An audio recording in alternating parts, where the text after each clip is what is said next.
Well, hi folks. Hey, guess what? Today we're going to do a little demo and review. This is a little weird. I don't do a lot of these, but today we're going to review a wood-burning stove. Comes in a nice little pack. And guess what? That's all it says on it. Wood-burning stove. I took this thing out and I looked all over it. There's no name brand on it. There's no manufacturer information on it. There's nothing, no paperwork in the pouch. I received this stove from my oldest son, running water, and he says, "Pop, I got 2 of these, and I thought you'd like one." I thought, yeah, sure. Now, I will get the manufacturer information, and I'll put it down in the description. So don't forget to go down in the description, take a look at it.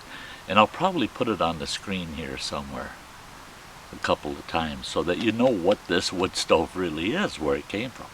One thing I can tell you though is running water bought 2 of these. They were $20 a piece. Now it's not too terribly heavy, but when it comes to backpacking, well, it's a different story. It weighs close to a pound. So that's quite a bit of weight for backpacking. Now if I was backpacking maybe 8 or 10 miles in, I'm going to camp and I'm going to be there a few days, it might be worth throwing this in the bottom of the pack.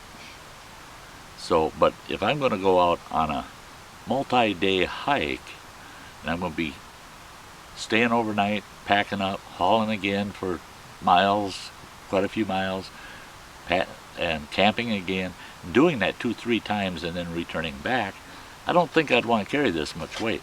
But if I'm packing into a known location, it's only 8, 10, 12 miles, and I pack into it, and I'm going to stay put for a while and then pack back out, it would be worth carrying this much weight. But let's take a look at this. I'm all set up. I've got, you probably can't see it, but I've got tinder, kindling, and wood.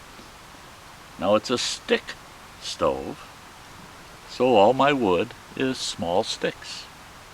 Okay? And what we're going to do is we're going to set this up. I'm going to fire it up, get it going, and I'm going to put a pot of water on it, about 17 ounces, it's 16.9 ounces of water on it, and we're going to take a look and see how long does it take for it to bring that water to a boil, and how hard is it to keep the thing going. You know, is it easy to feed, blah blah blah. So here we go. Let's open her up.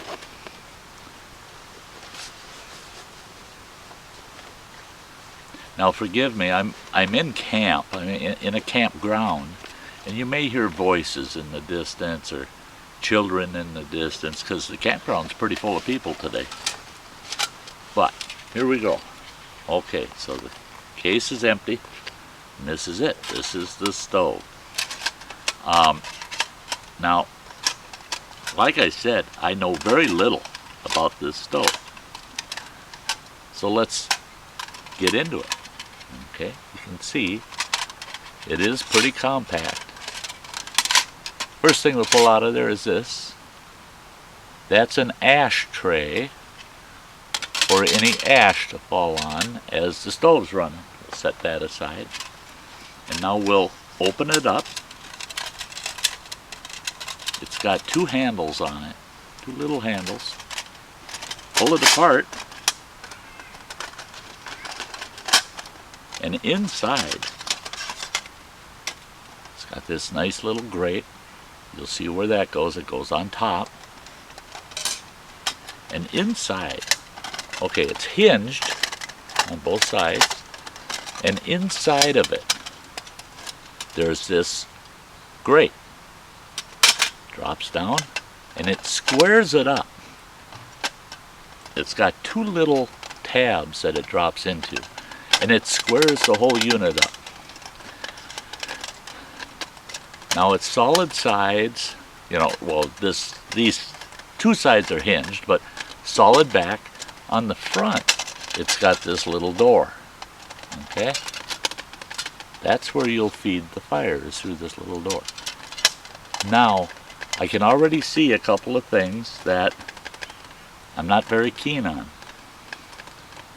One, these handles, these little handles, those are going to get hot, I guarantee you. Those are going to get hot. You're not going to want to grab those with a bare hand. This door, this ring and the rod that it's connected to get a hold of it is kind of difficult. And that will get awful hot on the front door. To be able to open and close that door, that ring will get hot. Unless the door is open and the ring's hanging there to cool off, you won't want to grab that ring. So there you go, there's the basic stove. Now what you do, hopefully you can see this, those two handles, those two little handles, you pop those up. Oop. We'll just do the one for now. And you take this grate, and now you can see the grate has handles on both ends, both sides. You take those handles, put them over those little handles. Flip those handles up and drop it over those little handles. Whoops, I got it upside down.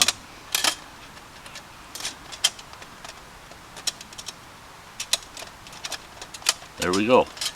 Now that grate fits right inside the top and it squares it up that much more.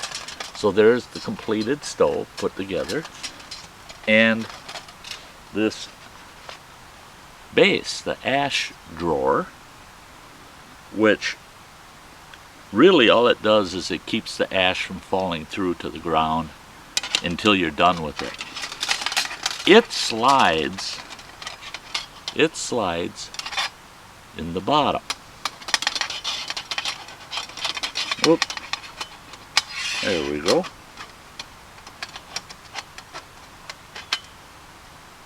Slides in the bottom. Now the unit's complete. It's got a solid bottom, the grate on the top. Looks good. Looks good. Stove's good. We're going to set it on a stone block here. Get my leg out of the way so you can see. Okay, it's on this stone block. Hopefully you can see this all right. Okay, well, let's get this thing going. I'm going to use some birch bark for tinder in this stove. I'm not getting fancy. I'm not firing it up with a ferro rod and all that.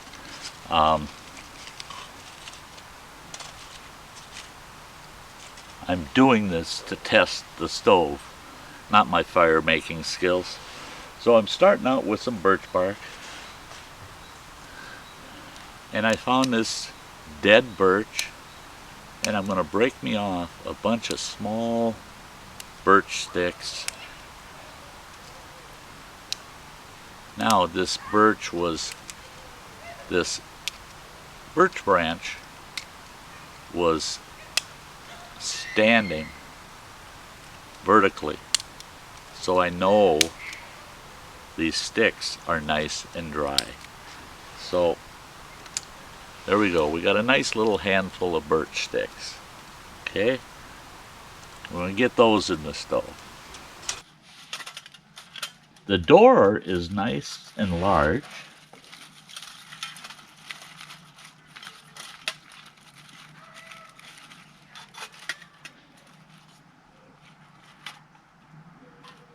And accommodating for putting tinder and wood in there. Now I'm going to throw some sticks of wood in there.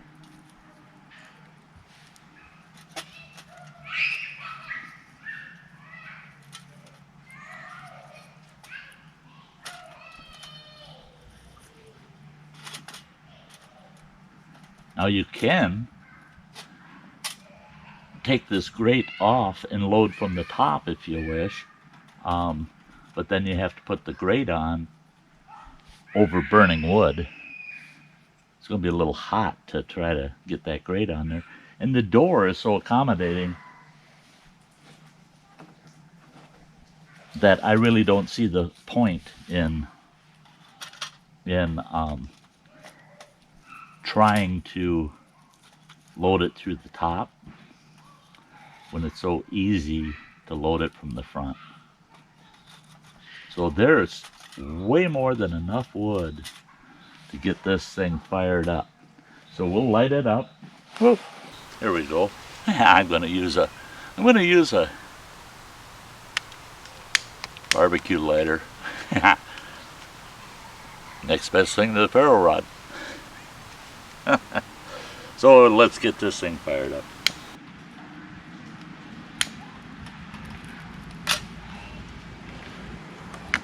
That easy, just a little bit of fire and she's off and running.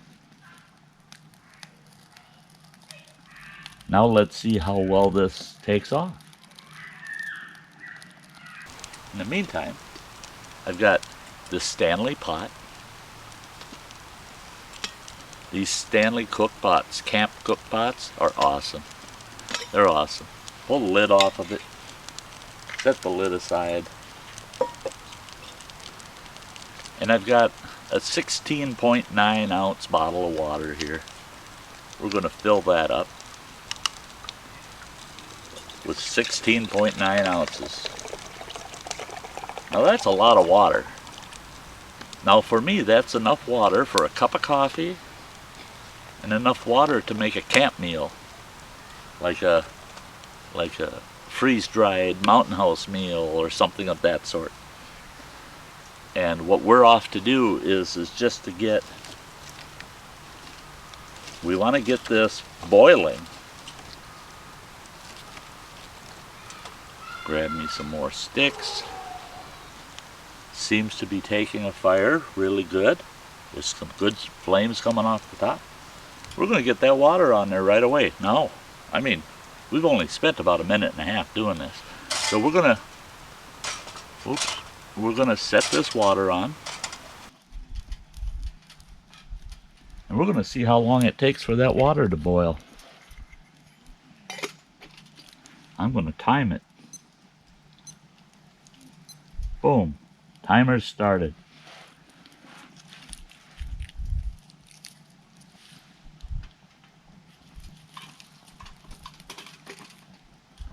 I can tell you already that this stick stove seems to be plenty efficient. It's drawing plenty of air in. Sometimes that's one of the problems with these stoves, is they don't draw enough air in. But there's a large slot in the front, a large slot back here that draws air in and pulls it up through the bottom, and it creates an excellent draft. So it burns quite well. Just keep adding a little bit of wood. And one of the keys to this is have a bunch of these sticks. Go out, you find these sticks. It's best if you can find branches, dead branches on trees that are very brittle, and harvest those. Picking it off the ground, if it's been dry for several days, it should be okay picking it off the ground if it's kind of on top of things. You don't want anything directly on the ground because it holds moisture. But if you break it off the trees, dead branches, and you break them up into little, maybe 5-inch pieces at the largest, Break it up into small pieces. You don't need a saw, you don't need a axe, you don't need a hatchet, you don't need anything except your hands. Just break it up. And this stove is off and running. Boy, I can see the water is already starting to react to that heat. It's getting close. I don't think it's going to be long before I've got a full boil on that.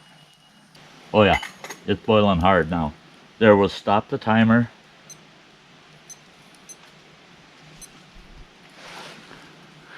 I don't know if you can see that or not. 4 minutes, 53 seconds. 4 minutes, 53 seconds. So you can count on it.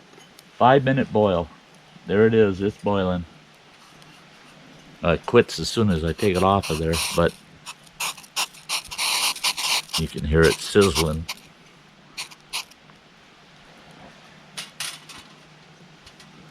I take the cover off.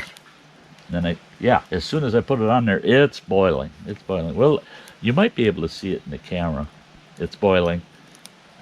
I have to say this is a success. Now I'm going to close this door because I'm not going to add any more fuel because my water is boiled.